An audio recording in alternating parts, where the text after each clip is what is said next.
You know that one song you can't get enough of? Chances are it was made with a sample from Splice. Explore top packs made by your favorite producers, sketch out song ideas in seconds with Create Mode, and dive into a sample catalog that's so deep, it's dangerous.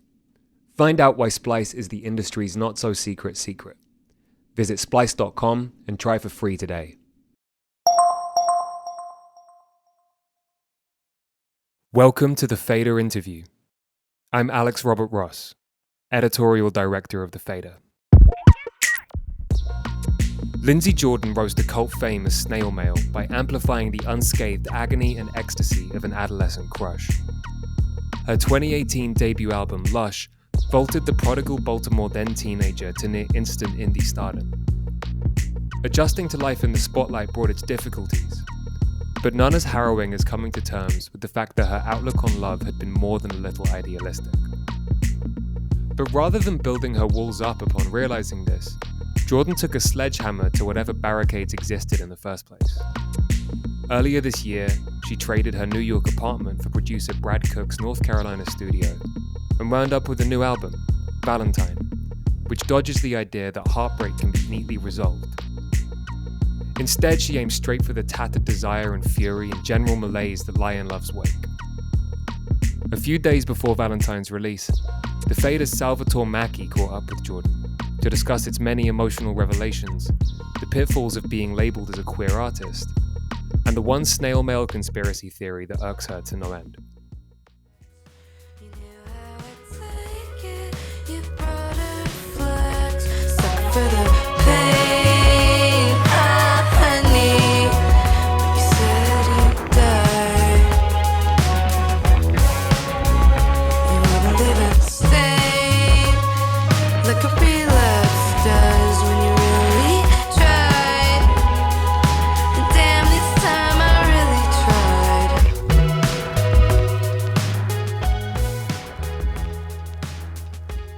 Lindsey Jordan.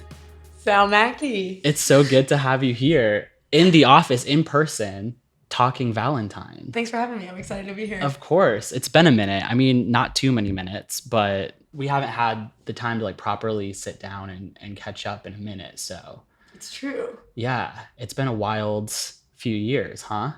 Absolutely. It's probably been the wildest few years of my entire life. Yeah. Yeah. And it definitely has been a really long time. It's cool to have you in New York City because I remember back in the Lush days and before Lush days, we would talk about New York and you had such contempt for it. Right. And you were like, I will never live here. Fuck this place. And look at how far we've come. I know. Now I'm in the center of it. Now you're judging dogs in Tompkins Square Park. Yeah. I don't know. Sometimes I still get jealous of my friends that live anywhere with a tree. But sometimes I get into those wormholes. But then sometimes I'm it's amazing that I can just get a great cup of coffee. Right. There's little things like that Yeah. I'm just it is nice to be able to do these niche little New York things, and I'm kind of starting to like it. Yeah? Yeah. What was the turning point? Well, okay, so probably moving to Manhattan and probably living by myself. Yeah. I think there's something to decorating your own place and having the autonomy to clean or not clean because nobody's relying on me, and Yeah. I really love to use my kitchen, and I love to go to the grocery store and get my ingredients and to make things, and that's one of the only places that I go. I stay in my apartment it's nobody's business, which is funny. Sometimes I'm doing the New York thing wrong, but it's kind of enough to just look out the window and be look at that skyline, you know what I mean? And just have my little routine, and I guess just having an apartment that I like and knowing what works for me has been formative. Yeah. In my New York experience. Yeah. I feel you can't truly appreciate living in the city, or the city is really not worth living in until you can feel the pulse of it. Totally. And I think where you are in the city and the kind of I guess access that you have to it now definitely opens that up. I love my neighborhood right now. You can really feel when it's Friday night, even if I don't know what day it is. I go outside at night and I'm it's Friday. It must be Friday. Yeah. I like the energy. Even I have come to really like the weekends just because everyone else is excited, even though they don't really make a difference to me. Yeah. I love that my neighborhood is like always bustling. It makes me feel less lonely, but I choose actively There's a ritual to it. Yeah, to be like alone. But then there's like people everywhere. Yeah. So you settled into the city kind of when you were winding down the Lush era. Kind of. Well, so I lived in Brooklyn for a minute, as you probably remember, in Bushwick. I didn't actually move to the city proper until December of last year. Okay. So my lease is about to be up. Yeah. So it's been a full year, coming on a full year in like the proper city. Yeah.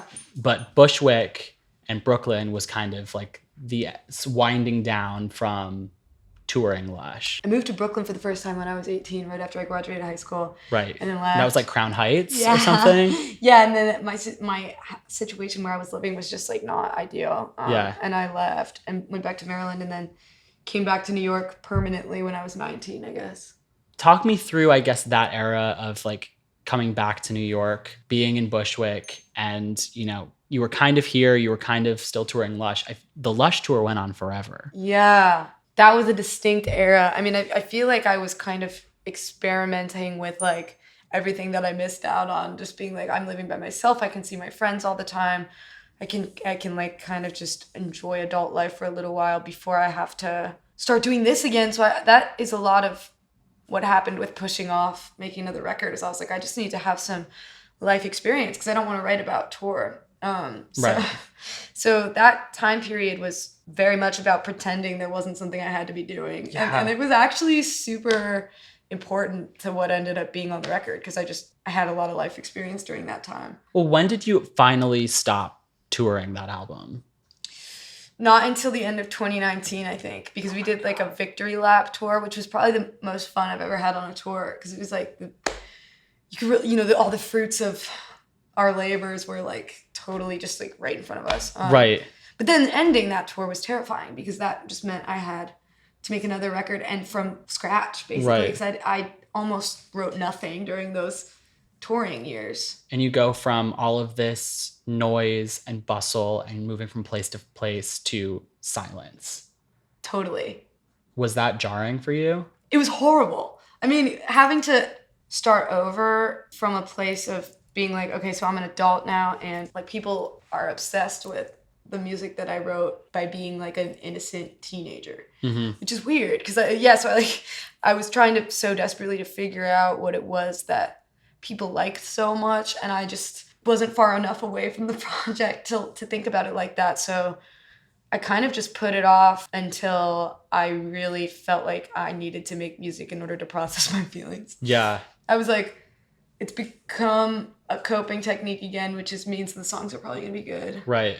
I don't know how to get around that in the future. I don't think that's a great thing to lean on, but like I don't have a great formula for working because it feels like it's like a magical thing that happens when I get inspired and have enough energy to start and finish a song that I actually like. It'll be like several months between that happening and I just go one song at a time. Finishing the record I feel like I was pretty surprised that it even happened.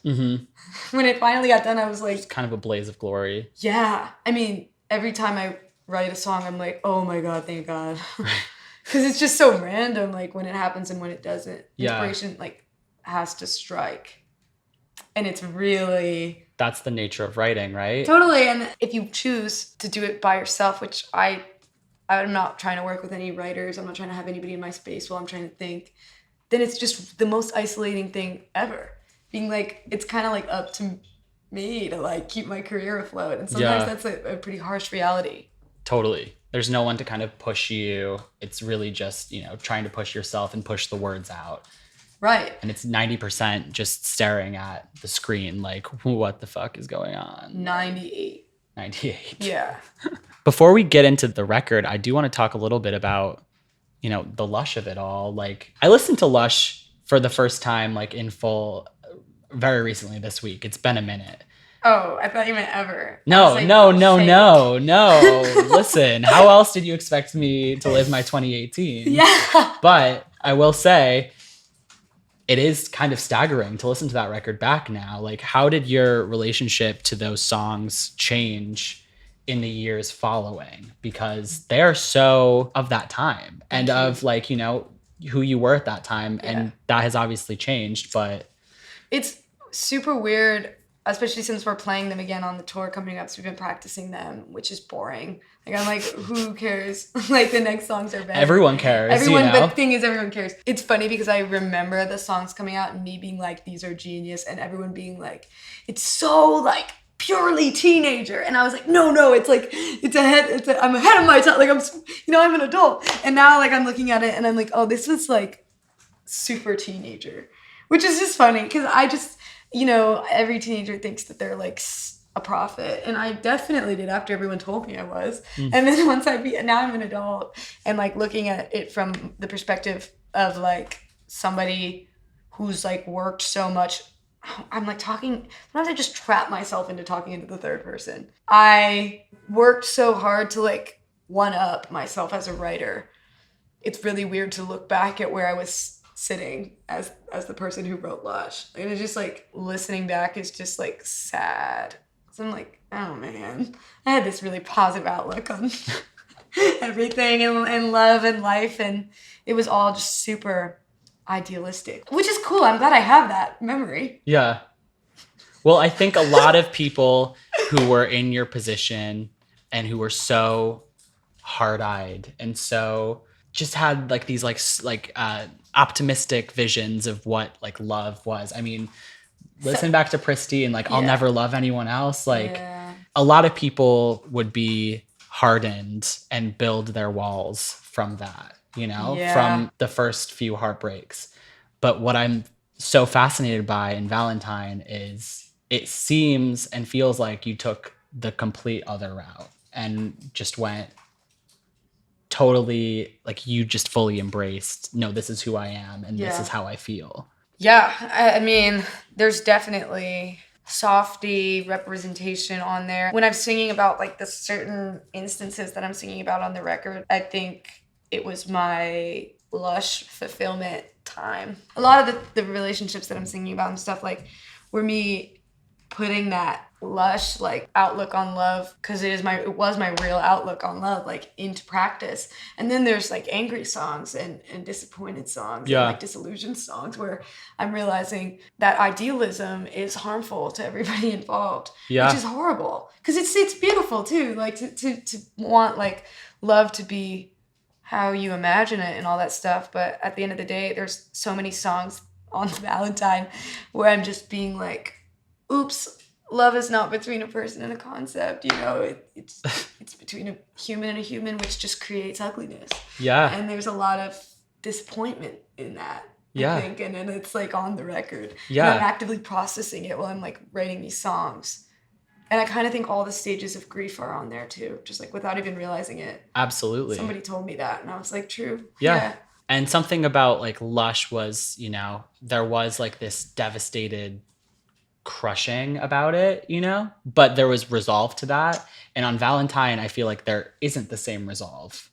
And it's learning that, these things don't form perfect circles. Right. I mean, any kind of acceptance that's represented on the record is like forced acceptance, and that just makes it sad.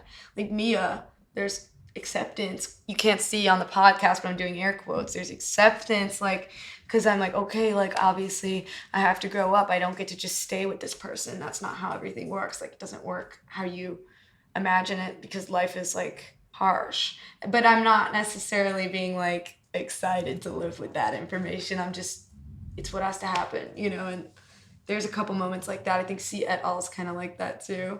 It's a little bit crushing, but maybe because it's real. Yeah. I'm also really compelled by how you use your voice as an instrument on this record compared to the first, because it has shifted, it's changed. And I think that it's beautiful. One of my favorite songs, maybe my favorite song on the record, Forever Sailing. Half of the song is this blissful, synthy 80s prom song vibe, but your voice is almost contradicting that. And it's devastated and it's like broken, and how you're utilizing your voice on this record. I'm fascinated by it. And I'm curious, like, was that like a, conscious decision to, I guess, maybe change the intonation? Is that just in my head, or was that something that you guys kind of planned for? I think it has been a process. With all the touring that was happening, I was like definitely conscious of it, and it's much easier to like feed into the general emotion of the crowd when you can like tell what's going on. Mm-hmm. And I definitely became quite the showman of like feeding off of that pure sadness. Yeah.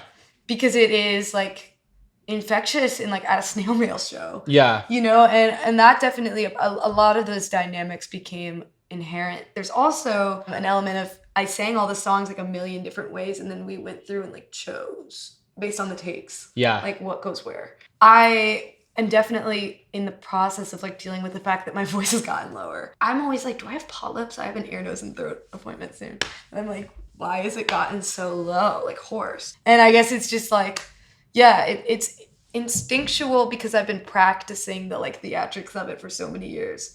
So in the studio, I wasn't like, all right, this is going to be really sad. But like, I think I'm good at feeling fully in the song when I sing it, which definitely brings dynamics.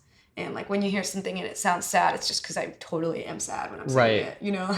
Or like gentle and loving because I'm like totally thinking about that. Well, I love it. I feel like it's like kind of like the salt in the sugar dish of this record. You know, it has those beautiful synthy grooves to it, but also, and I feel like tonally this kind of stretches out throughout the record beyond your voice. Almost every time you settle into the groove or start to, it kind of takes a left turn. And I am so compelled by that and that idea of when you start to think something is going one way, it doesn't. Yeah. I feel like that is like a kind of like a running thing throughout this record that I don't know, I just really appreciate. Thank you for noticing that. Yeah. I think being like a not predictable writer is like important to me. Like I definitely want to make melodies that are like obviously catchy and pop minded, but still you don't know what's going to happen next. So those are the songs that I appreciate the most. Like when you hear a melody and you're drawn to it because it's catchy, but oftentimes I find that like the further you go into the catchy realm, the easier it is to just reuse melodies because they're infectious. Like if it comes to you naturally and quickly, it's because it's like infectious and catchy, but I definitely wanted to make sure that all of my melodies were unpredictable. That's definitely important to me. Absolutely. And you definitely get that in this. I think it's what makes you come back for more of the record. Where did the concept of Valentine initially start? The record or I guess title? Both. So, I mean, over those dry years where I wasn't necessarily making a lot of music, I had a couple songs that I was actively working on that entire time, kind of just like on and off. And before I started to like really get going, I kind of was discouraged because I didn't feel like there was an album coming together. I was like, there are a bunch of like Snail Mail B-sides coming together. Cause right. Yeah, I was in a rut for sure. And then as soon as like the pandemic started and I started getting really sad and busy and wanting to like cope and process actively by like doing my own passion thing, then the songs started to come really quickly and naturally. And I like sat down and in the course of like 2 months had Valentine, Automate, Madonna, Glory, Light Blue, Mia, See et al, and Headlock, which really like Glory, See et al, Mia, and Light Blue I already kind of had before that. But those other ones, like I was like, it's almost like it takes like writing at least one single, I think, for me to start feeling like I'm secure enough to start thinking about an album. Because it's just like, those are the catchy ones are the hard ones to write. And like, you don't always necessarily know that they're going to be the ones that like come up in your head. Right. I was super focused on like making songs as I felt. Like I feel like making a ballad, so I'm going to make a ballad. And then trying to make sure they all work together as like one cohesive thing. It felt like it was all part of like one universe. And then the name Valentine didn't used to be called Valentine. It was Adore You. It was a demo. And I got into the studio and the engineer that I was working with at the time was like, this song just doesn't have a chorus. And I didn't notice that because I was in my room like working on it constantly. And I was like, cool, okay, so I'm going to go make a chorus. I'll come back. And immediately the lyrics and the melody came to me. And then I was like, damn, Valentine is just the most, I can't think of something more like painful and Snail Mail like centric. It's this like innocent phrase that we automatically connect to childhood and first crushes and like sweetness. And this record being so deeply disillusioned and real and old compared to the last one. Like there's something about that makes it really heartbreaking. And there's also something inherently very heartbreaking about calling somebody that you're not even talking to anymore your Valentine. Like, you know, I'm singing about somebody who was my actual Valentine. Like, that sucks. Yeah. And I love, you know, that's my favorite holiday. I do it up. So, like. Is it really? Yeah. How do you do it up? I just do it up. I go in. Balloons, chocolate, stuffed animals. Like, you know, I don't know. I kind of had just done it up. Like, and was like. It was fresh? It had just been Valentine's Day. I was like, oh man, all right. It was like hot on my mind as just being like, I think it's a super apt name for the record. Fuck being remembered, I think I was made for you. So why'd you wanna erase me? Darling Valentine,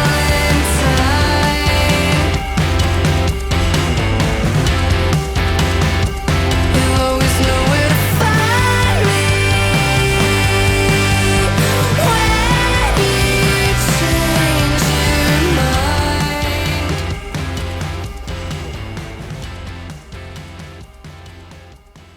Yeah, but that is hard, you know, what you're just saying about singing about someone who was your Valentine. These lyrics are barbed. Nothing is left unsaid on this record. That being said, you also have a more perceptive and engaged audience this time around. How did you reckon with what you are putting out into the world versus last time when people didn't really know who Lindsey was? I kind of feel like I have to go even more above and beyond now, which is a good, I mean, here we are with a record that I think is above and beyond. And I was so very much a teenager and doing teenager stuff all the time. And now it feels like now that if I want to present myself as somebody that's a serious artist, I don't want to do any teenager stuff, and I don't want to be like regarded as a teenager. I just want to be like regarded for my most recent work. It was just really about making the presentation mature and concise. And then for like the super revealing, intimate lyricism, I mean, that's a giant question mark. I think whenever I was choosing how far I was willing to go in any of the songs, it was kind of a toss-up because I was like, I can, you know, Ben Franklin, I get a little ugly on that one. And I'm like, I haven't fully seen the consequences of that, but I know that I'm talking about things that are tricky, and like I'm putting out a version of myself that isn't necessarily flattering all the time, which I think is important in like making honest art. So I kind of felt like to make the music exactly where I wanted it to be, I had to just pretend like no one was going to hear it. Because, yeah, I mean, on Lush, I didn't even use any female pronouns because I wasn't like all the way out like that. Right. So I was like, well, I don't want, you know, like I don't want everybody to know I'm gay. So like that being my boundary for that record compared to this one, like I stretched it out a ton. But then I cope with that by I'm only willing to go so far in the songs, and that's my line. So in the interviews, when there's like moments that go too deep, I'm just like, well, I set up the fence. That's as far as I'll go. You know, and that's how I responsibly try to like deal with being a really personal lyricist. Yeah. It's just by being like, I gave everybody a lot of information in the songs, so that's that, you know? Yeah. And there were definitely moments where I was like, I probably shouldn't say that. I don't know. I definitely scaled it back. The demos are even crazier at moments. And like just finding that sweet spot, it's such a personal experience that no one can help you with. Yeah.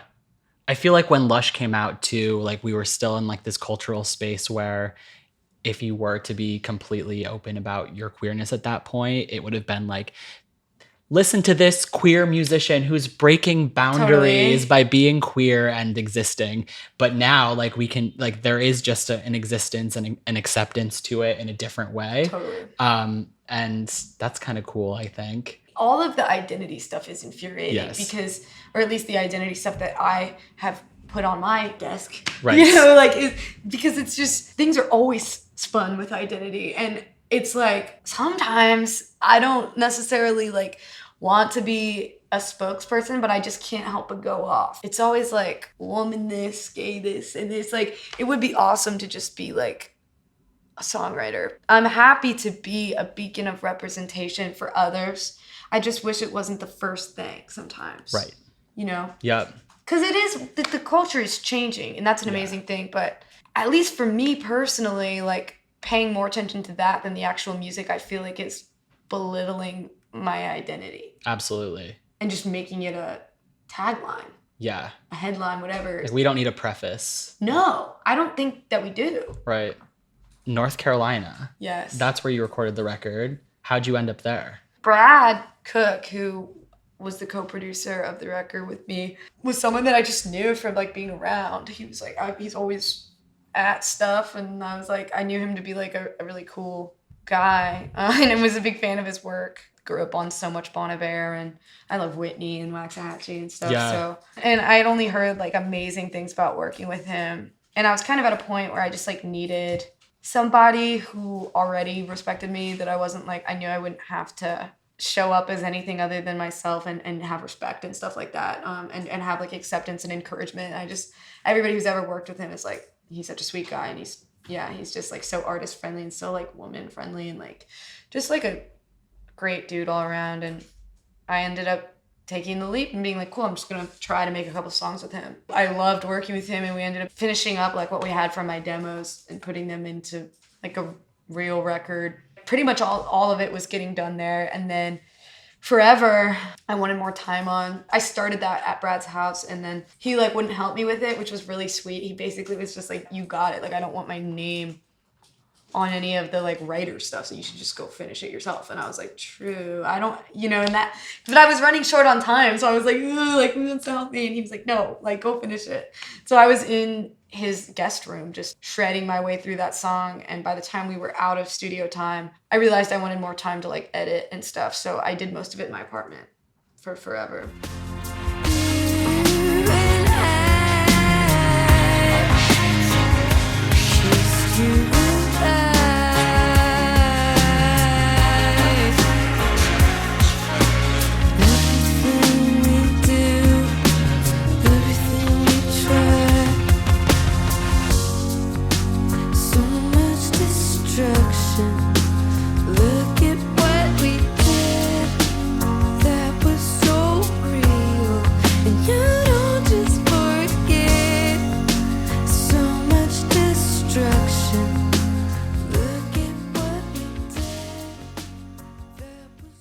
Wow. Yeah. How did you land on that synthy little bit? It's a sample, like a sliver of a sample underneath the chorus by this pop star from the 80s, I guess, late 70s, a Swedish woman, Madeleine Kane, and the song's called You and I. And the rest of the song I just built around this sample. What song are you the most proud of on this record?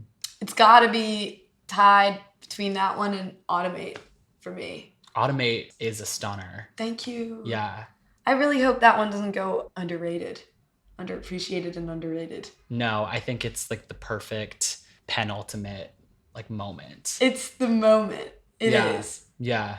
It's really getting everybody ready for that final track. Yeah. Yeah, and it feels like kind of like a come to Jesus moment in a way. What did you learn about yourself by writing a song like Automate?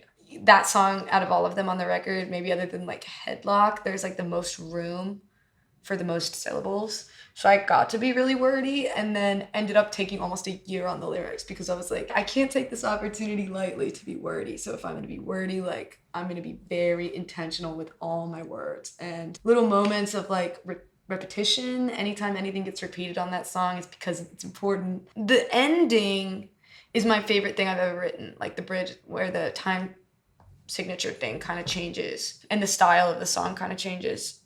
And I just learned how much I like being a lyricist, and kind of like what is the best means of working for me. And it's a lot of trial and error. Yeah. So much trial and error. I wrote and rewrote those lyrics so many times. There's so many versions of it. There's like 9. Do you have a favorite line? Probably, when the party then into my room, tried life without you, but you in that green sweater. What? Maybe, I mean, I'm like, your dog is pretty sad there at the end, but then also like, Oh man, it's like I'm living and I'm past her and it's 13 days after, but it still feels like I'm cheating. It's real. 13 days. You know, I'm like talking about something that literally was happening, and I'm just like, I can picture like being like in some room like kissing somebody, and in my head being like, damn, like I feel like a jerk. I feel like I'm betraying this person that like, yeah, and that is just so visceral. I'm like, I fully remember the moment that inspired that. Yeah. Still raw. Still Yeah, fresh. It is. That one, I listen to the album sometimes, like, especially like before I go into like a long day of press or something, just to remind myself, and also just to like bathe in how proud I am of it. And that song almost always makes me cry, even all this time later. You have a very particular fan base. They love you. Mm-hmm. And they are going to feast Yeah. when this comes out. They're hungies. Yeah. Are you ready for how this is about to be perceived? No, I mean, no. I'm always scared. I don't know what's gonna happen. I think all my expectations for how the layout was gonna happen are everything's moving so quickly because it's a really short album cycle. So I haven't really figured out how people are even reacting to the singles yet. I have no idea. Yeah. I don't know even how to see until we start playing shows. Did you get to play it for your dad yet? Yeah, he cried. Aw. He loves the record. I love that. Yeah. Your dad's so good. He's a good guy. I've never actually met Lindsey's dad, for clarification, but I remember like it was a big moment for you playing Lush for him for the first time. Yeah, he cried. It's good when my dad cries. It's a good sign that the record's good. Yeah, he's a big old He's softie. just proud. Yeah. Yeah. We all went out to dinner in Maryland with like the parents and my girlfriend, and he was wearing a Snail Mail t-shirt, like to celebrate Valentine, the song coming out. It was really cute. That's precious. It's really cute. Are you ready to like take the show on the road again and like re-enter this nomadic state where you're just never in the same place for more than 24 hours? I mean, I don't know. It's coming up way faster than I thought. I'm actually pretty confused about how my next couple weeks are. But I'm, you know, like everybody in the band, like we're all family basically. So at least everyone's scared. And Alex, our bassist, like I talk to him on the phone every single day, and it's just gonna be that, but in real life. I can't wait till we're on a bus and I'm gonna pick the bunk right above his and just pester him. That is like my favorite. Are we there thing yet? to do. Are we there yet? Are we there yet? I think that's like probably my favorite thing to do. So that's like closer to home than for me than like being actually in my home. So I'm sure it'll feel super very natural. So you've got Ray, you've got Alex, Ray, you've got Maddie. Yeah, Lisa. We always Lisa. have the same tour manager. Amy, same sound person. Squad up. Jesse, same other sound person. It's pretty much the same crew as always. There's like one new member of the band. Hey, who? This guy, Ben, he's awesome. He's like an amazing guitar player. Oh, incredible. And keyboard player. So now we have 2 keyboard guitarists on either side. Ooh. Yeah. See, Things about to get real synthy. you already know it's going to be the freaking synth storm out there. I love that. Me too. I need that. Yeah. No, me too. I'm really excited. Yeah. And you have an arsenal of tracks now. You're not just, confined to one record. It is really nice. Like, we're playing like almost all of Valentine, I think maybe except for one song. It is funny because they're all really short, how much of Lush we're going to have to play. Like, because we were all like, oh my God, cool. Like, we're gonna just like only play new songs. And then we like timed it and we were like, so we kind of have to play all of Lush too, which is funny. But it is nice that I can like, in a way, put mostly hits on there. There's nothing worse than like playing an outdoor festival and playing like a slow song. Right. And just watching people walk away. What was the first, I am curious, what was the first Lush song to get axed where you were like, no, not going there? Anytime. Got axed immediately. Yeah. Because I just was so tired of watching people who hadn't heard the band like walk away. Oh. Coachella the first time. Holy shit. It's the outdoor festival like sad song thing. It's like maybe that's why I made a pop record. Yeah. Because I was tired of being walked away from. Oh. No. Anything else that you want to talk about that you haven't been able to talk about on this long and never-ending press cycle? You know what I always want to say something about, but I have no platform to? People's conspiracy theories about ones? Snail Mail drive me absolutely insane. What are they? Well, there's a greater narrative that happened a couple months ago or whenever, like during the pandemic, people started to be like, her label is not allowing her to put out music. And like being like, obviously, Free Lindsey. Free Lindsey. I've heard so much about this. I hold myself back from releasing music. No one else. I choose to not use Instagram. I'm an adult woman. I do what I want. Nothing happens with Snail Mail without my okay. Period. That's my statement that I wanted to make. Let the record show. Let it show. You heard it here first. That's right. All right. Lindsey, thank you so much for swinging by. I have loved this, and I can't wait for the world to hear Valentine. It's Thanks, happening. Sal. Thanks for having me. It's been an absolute pleasure. Thank you, and good night. That was Lindsey Jordan talking to the Fader's Salvatore Maicki. Snail Mail's new album, Valentine, is out this Friday, November 5th, via Matador. Our engineer is Tony Giambroni, and our associate producer is Salvatore Maicki. We'd like to thank Loughton Audio for providing our microphones. You can find them online at lautenaudio.com. And we'd like to thank James Ivey for providing our intro music. Remember to follow The Fader Interview wherever you listen to podcasts, and keep an eye on thefader.com for essential music news, interviews, and essays. We'll be back next week with another episode of The Fader Interview. Goodbye until then.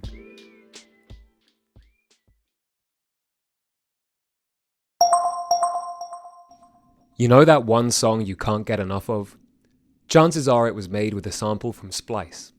Explore top packs made by your favorite producers, sketch out song ideas in seconds with Create Mode, and dive into a sample catalog that's so deep, it's dangerous. Find out why Splice is the industry's not-so-secret secret. Visit splice.com and try for free today.